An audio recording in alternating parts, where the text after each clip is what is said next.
ओम शांति। 20 अप्रैल 2022 के ईश्वरीय महावाक्य पहले सुनते हैं। मुरली के मुख्य पॉइंट्स।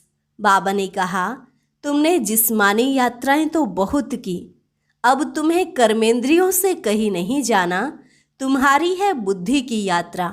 बुद्धि बस एक बाप की तरफ हो, यह है ही अव्यभिचारी रूहानी यात्रा। बेहद के वैरागी बनो। अब तुम्हें बुद्धि से सारी पुरानी दुनिया को भूल पवित्र बनना है, तभी पवित्र दुनिया में जा सकेंगे।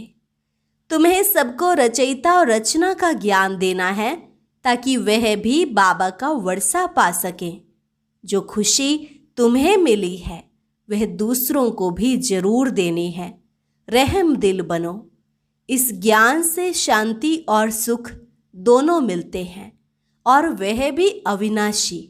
इसलिए जिस्मानी सर्विस के साथ साथ यह रूहानी धंधा भी जरूर करो। मुरली सुनने के लिए सुबह का टाइम सबसे अच्छा है, क्योंकि फ्रेश माइंड होता है। लेकिन जो सुनते हो उसको धारण कर फिर उगारना भी है। फिर बाबा ने कहा, जो इस समय अच्छी तरह पढ़ाई पढ़ेंगे और महादानी बनेंगे, वह जन्म जन्मांतर उच्च पद पाएंगे, अर्थात राजा बनेंगे। और लास्ट में बाबा ने कहा, यह अनादि ड्रामा है जिसमें हार जीत का खेल चलता है। यह निश्चय पक्का होना चाहिए कि जो होता है वह ठीक होता है। जबकि क्रिएटर को ड्रामा पसंद है तो बच्चों को भी जरूर पसंद होना चाहिए। किसी से घृणा नहीं करनी, क्योंकि सब ड्रामानुसार एक्यूरेट अपना पार्ट बजा रहे हैं। प्रभु की रचना तो सब अच्छी ही होगी। और अब सुनते हैं महावाक्यों को विस्तार से। मुरली का सार। मीठे बच्चे, जो खुशी खुद को मिली है वह सबको देनी है। तुम्हें सुख शांति बांटने का धंधा करना है। प्रश्न, तुम बच्चों को इस बेहद ड्रामा की हर सीन बहुत ही पसंद है, क्यों? उत्तर, क्योंकि स्वयं क्रिएटर को यह ड्रामा पसंद है।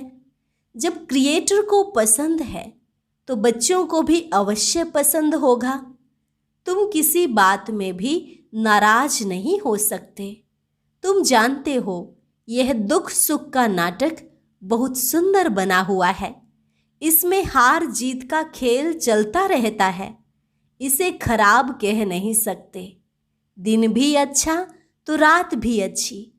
इस ड्रामा में जो भी पार्ट मिला हुआ है उसे खुशी से बजाने वाले बहुत मजे में रहते हैं। इस बेहद नाटक की नॉलेज का सिमरण करने वाले सदा हर्षित रहते हैं, बुद्धि भरपूर रहती है। गीत हमारे तीर्थ न्यारे हैं। ओम शांति। वास्तव में स्कूल में कोई गीत नहीं गाए जाते हैं, यह पाठशाला है। फिर भी यहाँ गीत क्यों गाए जाते हैं? सतयुग में तो यह गीत नहीं गाए जाते हैं। अभी हम लोग बैठे हैं संगम पर, इसलिए भक्ति और गीतों आदि को लेकर उसका अर्थ समझाते हैं। मनुष्य तो अर्थ समझते नहीं। हम अभी न यहाँ हैं न वहाँ हैं, बीच में बैठे हैं, तो इनका थोड़ा आधार लेते हैं। बच्चों को ज्ञान और भक्ति का राज तो समझाया गया है। इस समय तुम ज्ञान सुन रहे हो भविष्य के लिए। भविष्य के लिए पुरुषार्थ कर कोई प्रारब्ध बनावे, ऐसा कोई मनुष्य नहीं है। तुम पुरुषार्थ करते हो भविष्य नई दुनिया के लिए। मनुष्य दान पुण्य आदि करते हैं दूसरे जन्म के लिए। वह है भक्ति, यह है ज्ञान। कोई कहते भी हैं ज्ञान, भक्ति और वैराग्य। सन्यासियों का है हद का वैराग्य, तुम्हारा है बेहद का वैराग्य। वो लोग घर बार से वैराग्य दिलाते हैं, दुनिया से नहीं। वह यह जानते ही नहीं कि तमो प्रधान जड़जड़ी भूत सृष्टि है, इनका विनाश होना है, क्योंकि कल्प की आयु बड़ी लंबी बना दी है। अब बाप बैठ समझाते हैं। बुद्धि भी कहती है यह बात तो बिल्कुल ही ठीक है। मुख्य बात है पवित्रता की, जिसके लिए वह घर बार छोड़ते हैं। तुम सारी पुरानी दुनिया को बुद्धि से भूल जाते हो, पवित्र बनते हो पवित्र दुनिया में जाने के लिए। तुम्हारी यात्रा है बुद्धि की, कर्मेंद्रियों से कहाँ जाना नहीं है। तुम्हारा शारीरिक कुछ भी नहीं चलता। अभी हम रूहानी बाप के पास जाते हैं। वह जिस्मानी यात्राएं तो अनेक हैं, कब कहाँ जाएंगे कब कहाँ। तुम्हारी बुद्धि एक तरफ ही है। इसको अव्यभिचारी भक्ति कहें तो भी हो सकता है।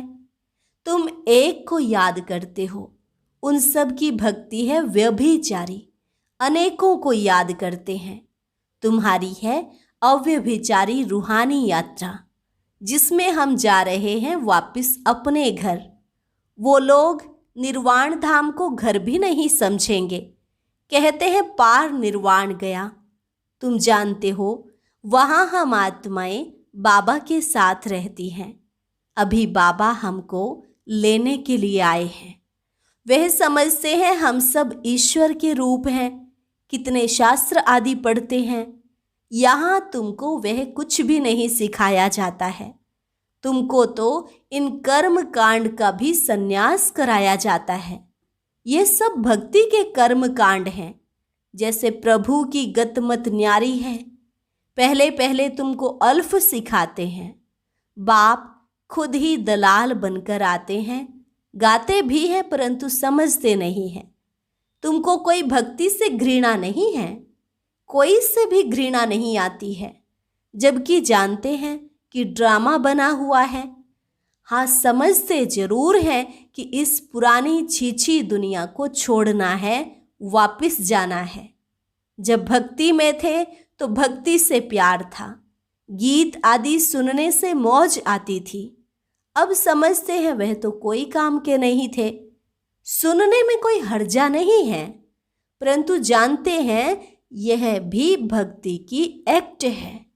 हमारा अब उनसे बुद्धि योग टूट ज्ञान से जुट गया है।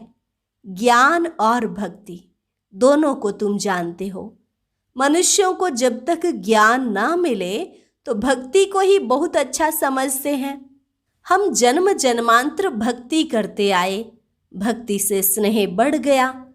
अब हमारी बुद्धि में है यह दुख सुख हार जीत का बना हुआ ड्रामा है, तो उन पर रहम आता है। क्यों न उन्हों को भी रचयिता और रचना का ज्ञान मिल जाए, तो बाबा का वर्षा पा सकें। जो खुशी अपने को मिली है वह दूसरों को देनी चाहिए। सिंध वृत्ति विदेश में बिजनेस करने जाने वाले जब देखते हैं फलानी जगह धंधा अच्छा चलता है, तो अपने मित्र संबंधियों को भी राय देते हैं कि फलानी जगह चलो, वहाँ कमाई बहुत अच्छी होगी। तुम जानते हो कि इस रावण राज्य में दुख ही दुख है। मनुष्यों को यह मालूम नहीं है कि ज्ञान क्या चीज है। साधु संत भी नहीं जानते कि इस ज्ञान से स्वराज्य मिलता है।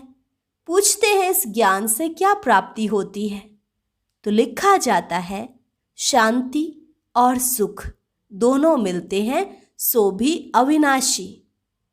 किसको सुख शांति का धंधा हाथ आ जाता है तो फिर उसमें ही लग पड़ते हैं। हाँ, जिस्मानी सर्विस भी कुछ समय के लिए करनी पड़ती है। सत्संग का टाइम भी सुबह और शाम को होता है। माताओं को घर का बंधन रहता है तो उन्हों के लिए फिर दिन का टाइम रखा जाता है। सुबह का टाइम सबसे अच्छा है, फ्रेश माइंड होता है।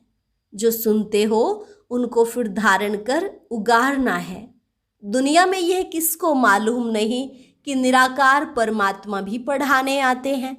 भगवानुवाच, तुमको राजयोग सिखलाकर नर से नारायण बनाता हूँ।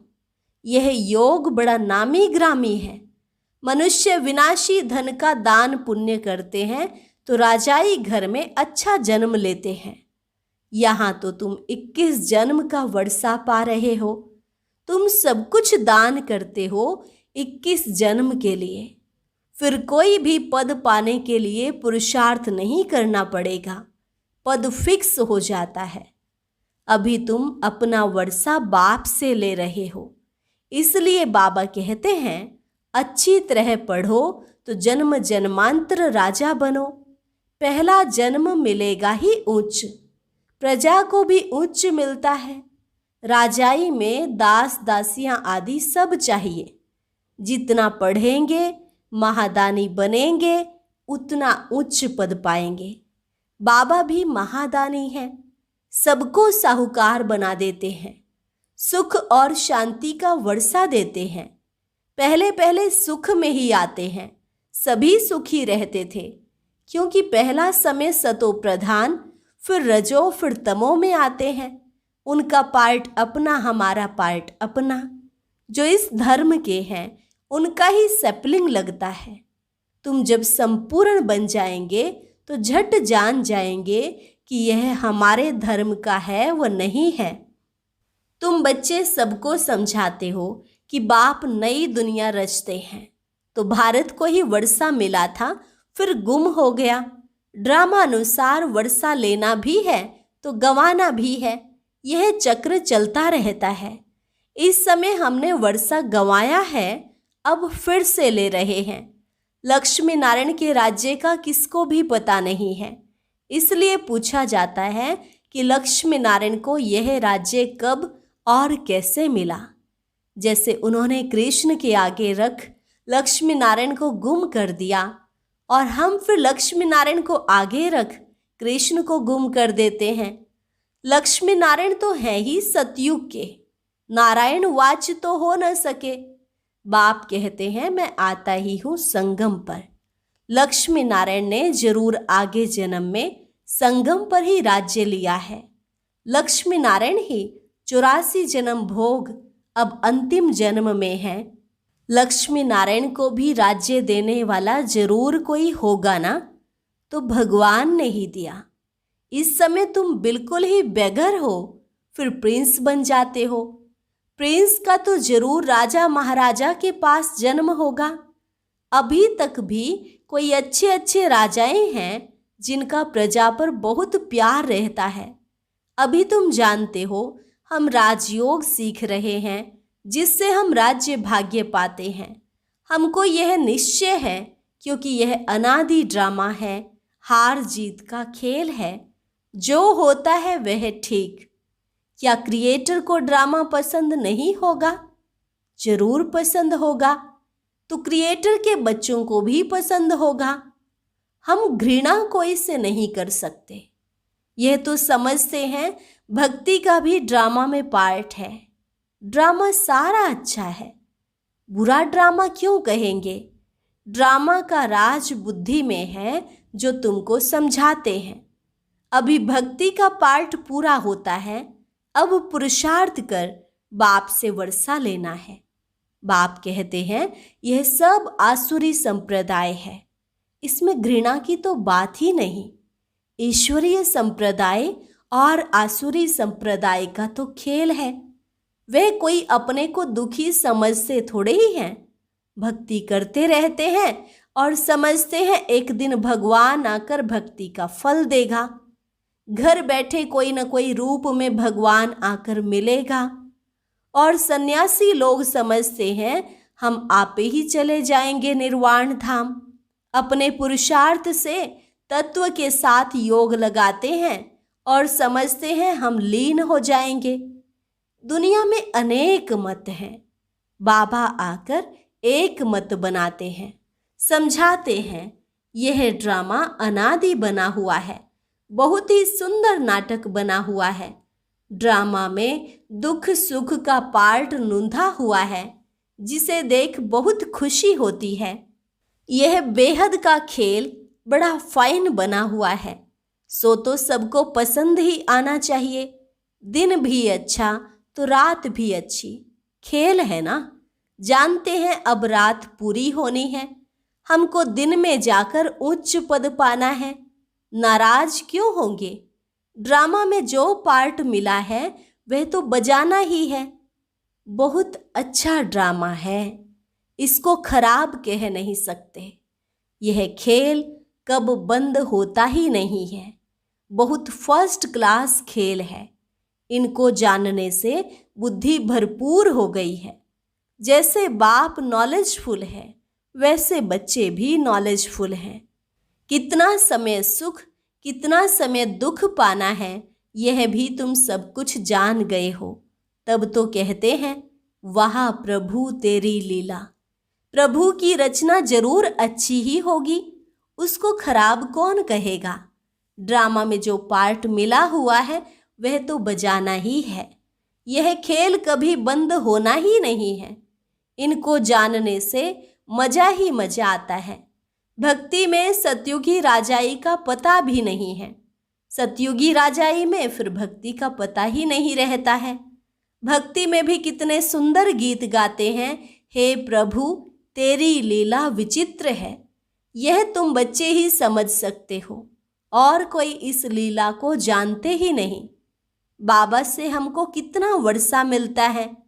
सारा दिन बुद्धि में ख्याल चलना चाहिए, कैसा वंडरफुल खेल है, वंडरफुल इसकी समझानी है। बाप की लीला कितनी अच्छी है। तुम इस बेहद के नाटक को जानते हो, फिर जो पद मिलता है उनको भी देख हर्षित होते हो। मनुष्य नाटक देख खुश होते हैं ना। यह वैरायटी नाटक होते हैं, यह एक ही नाटक है। इस नाटक को जानने से हम विश्व के मालिक बन जाते हैं। कितनी वंडरफुल बात है। बाप द्वारा तुमने ही जाना है। इन बातों में रमण करना पड़ता है। गृहस्थ व्यवहार में रहते 2-3 घंटा निकाल वह नाटक देख कर आते हैं। वह भी किससे पूछा जाता है क्या, बुद्धि में बैठ जाता है। वैसे यह भी बेहद का नाटक है। यह क्यों भूलना चाहिए। इस चक्र की स्मृति तो बिल्कुल ही सहज है।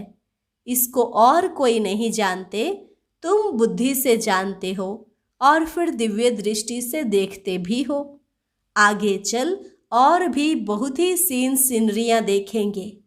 अच्छा, मीठे मीठे सिकिलधे बच्चों प्रति माता पिता बाप दादा का याद प्यार और गुड मॉर्निंग। रूहानी बाप की रूहानी बच्चों को नमस्ते। रूहानी बच्चों की रूहानी बाप दादा को नमस्ते नमस्ते, गुड मॉर्निंग। धारणा के लिए मुख्य सार। पहली पॉइंट, बाप समान महादानी बनना है। सबको सुख शांति का वर्षा देना है। ज्ञान को धारण कर फिर उगारना है। दूसरी पॉइंट, बेहद नाटक को देख सदा हर्षित रहना है। प्रभु की लीला और यह ड्रामा कितना विचित्र है, इसका सिमरण कर मजे में रहना है।